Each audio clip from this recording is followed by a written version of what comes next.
Now, the Independent Commission for the Remuneration of Public Office Bearers, or POBs, has gazetted its recommended salary increases for South Africa's government officials in 2023. The Commission recommended a 3.8% increase for all categories of office bearers, that's public office bearers.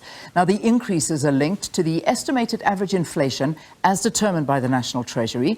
The Commission reduced the increase by 1% after it considered some factors, including the fiscal condition of the state.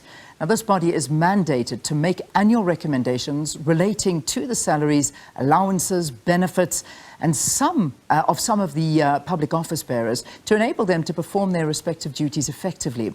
Well, Labour researcher and analyst Terry Bell joins us virtually to have this conversation. Terry, lovely to see you. Thanks so much for being with us.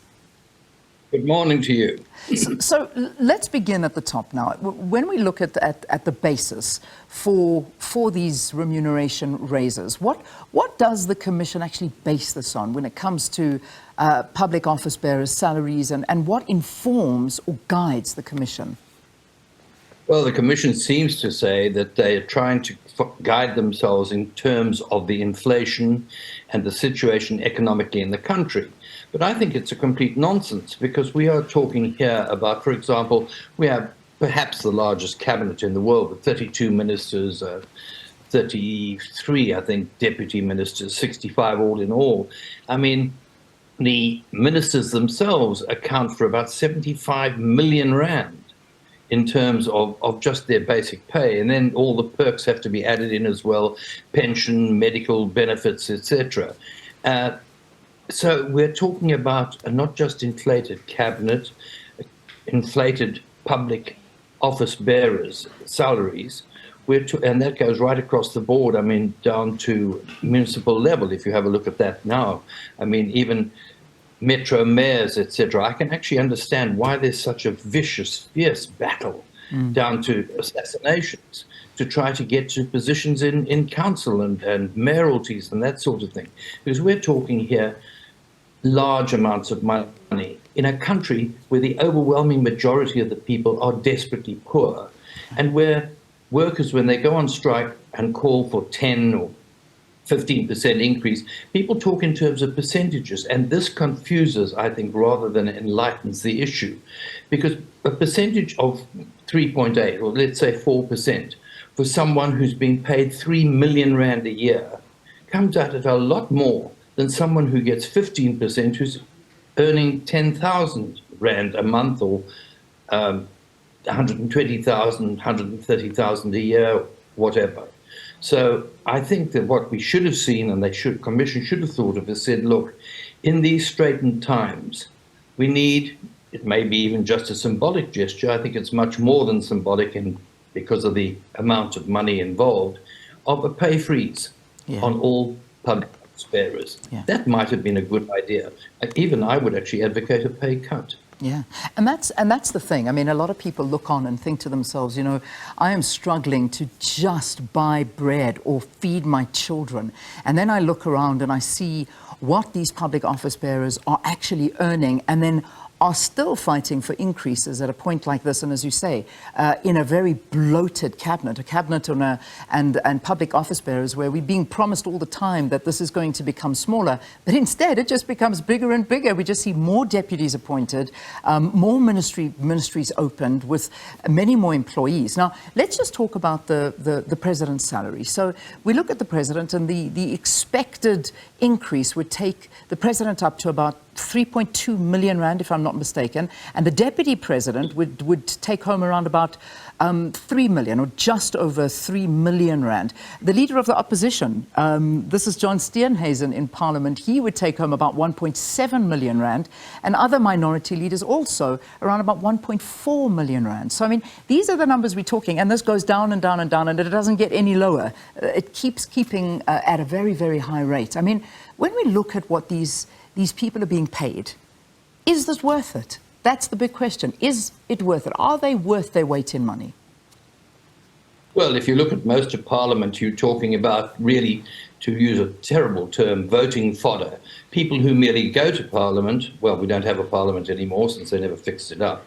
They could use the money that they could have saved by not taking a wage increase to perhaps fix up our Parliament building, but not that I'm advocating that. I think there are better things to spend it on, perhaps. No, I don't think we get our buck, or we don't get our payment, our due, our return on our investment, because it is our investment. We are the people who are paying. It's taxpayers' money that is going into that. In a country where we still have the overwhelming majority of people living in poverty, we should not have a situation where it is very easy to see people sitting in positions where, for example, part-time councillors are going to get this as well. These are people who already have jobs, already have money. The president, for example, yes, his possessions may be in trust, his ownership of McDonald's, etc., may be in trust. He's a billionaire. Well, why doesn't he set the example and say, look, I have enough money myself, I am taking a wage cut, 0 wages to me, and I suggest that others who do the same, who can afford to serve the people rather than serve their own interests. Because also what you didn't mention there was all the perks that go along with this. Yeah. Things like car allowance, contributions to pension, medical aid. I think all public office bearers should, because of their very position, use the public health system.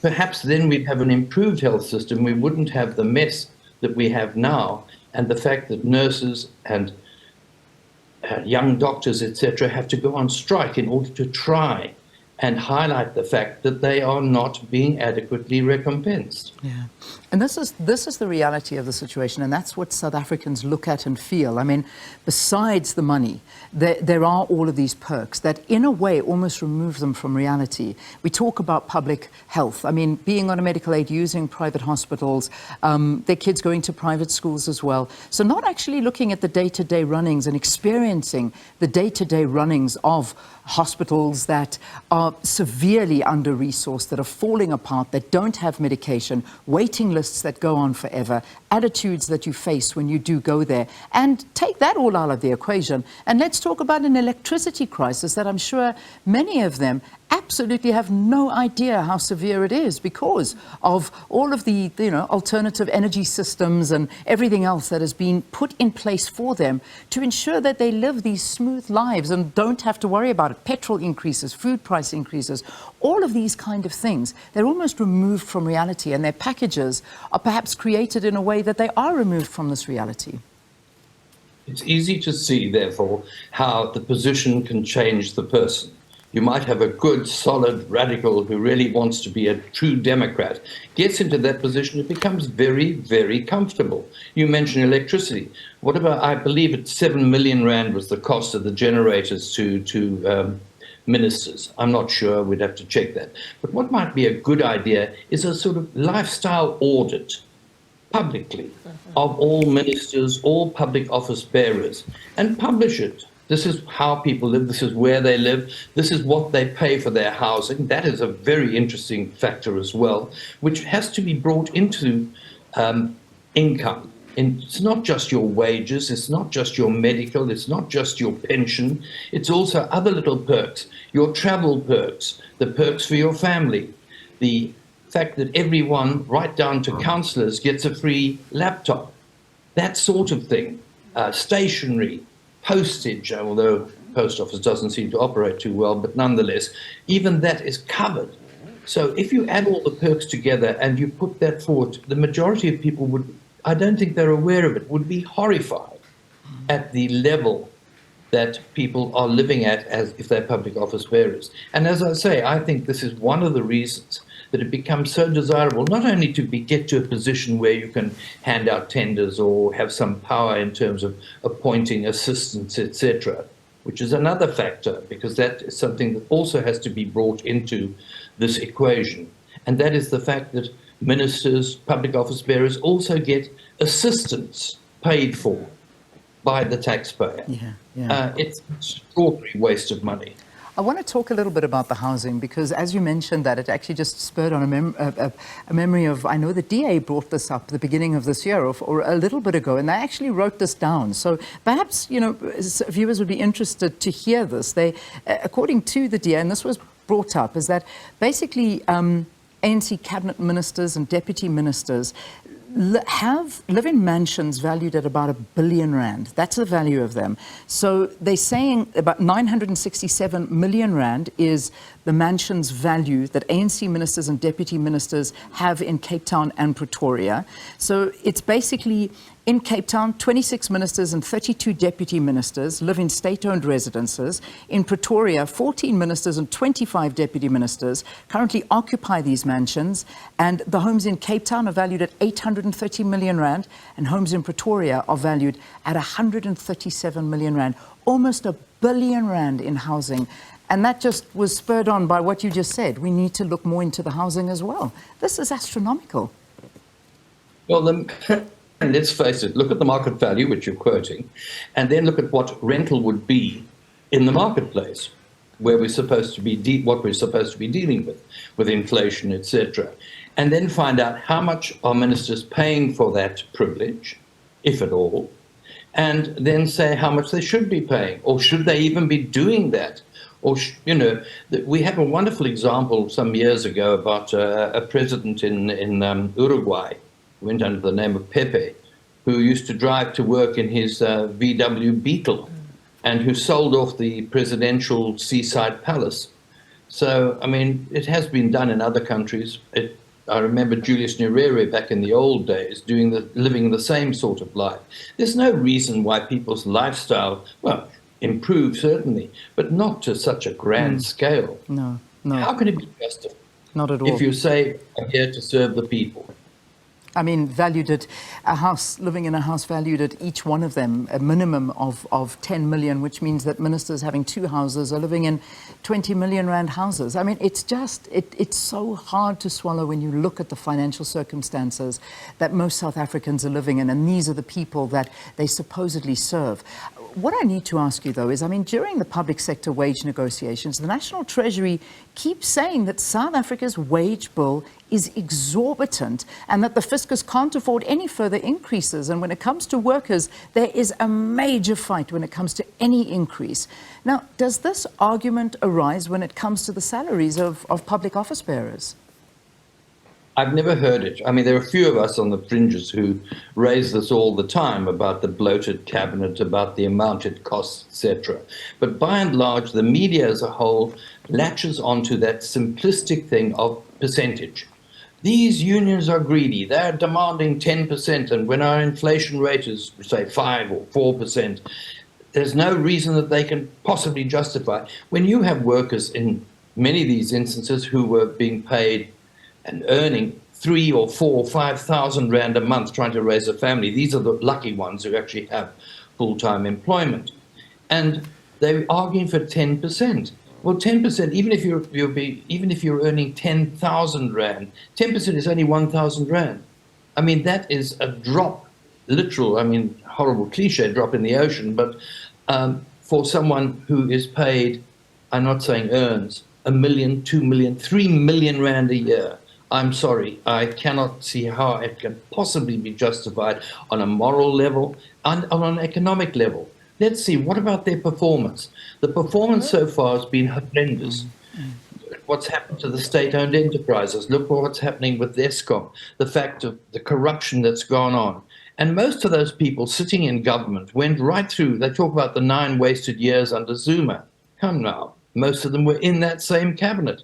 Most of them were the ones I remember during Nkandla who actually supported the president they now condemn. It's a joke in one sense, a very sick joke. Yeah, and then just finally, Terry, I mean, we talk more about that is, I mean, we look at these politicians and those public office bearers when you talk about the state of these entities like Eskom. We look at the issue of Phala Phala, where this is where you hope that answers will come and that people will be held accountable. But then, of course, it is the cronyism that comes as well. And they just follow the party policies and principles, and we get no answers, where that is the place we should be finding answers to what is going wrong. So it's a very bitter pill to swallow. But at the end of the day, this isn't made up. They're not going to, it's not confirmed. The president obviously is the one who makes the final decision on all of this, but this pertains to him as well. So, and he needs to keep everyone happy. So do you think this will go ahead? Unfortunately, I think it will, unless there's enough of a fuss, because there's an election coming. It's a wonderful symbolic gesture to say, we will not take any increase because we are serving the people. It's a lovely propaganda that they will probably use. And so it is possible that we may have a pay freeze on public office bearers. I think it would be largely symbolic because we already overpay them. Indeed. And I would like to see it happen. I would like to see something more than that happen. At least we have a decent media still in this country that exposes all these things. And that is something we should be grateful for. But we should avoid using percentages simply. We need to go beyond the percentages, behind the background of 10% here. And what does 10% mean to a millionaire and 10% to someone scraping by on 3,000 Rand a month? Indeed. That's the sort of. Yeah. I'm glad you didn't have to use your flashlight during the interview, Terry Bell. It's standing there on standby, waiting just in case the electricity went off. It held. It's 7 o'clock. You did it. There we go. Terry Bell trying to defeat load shedding if it happened, but he's okay. Labour researcher and analyst Terry Bell discussing the recommended salary increases for South Africa's public office bearers for the year 2023.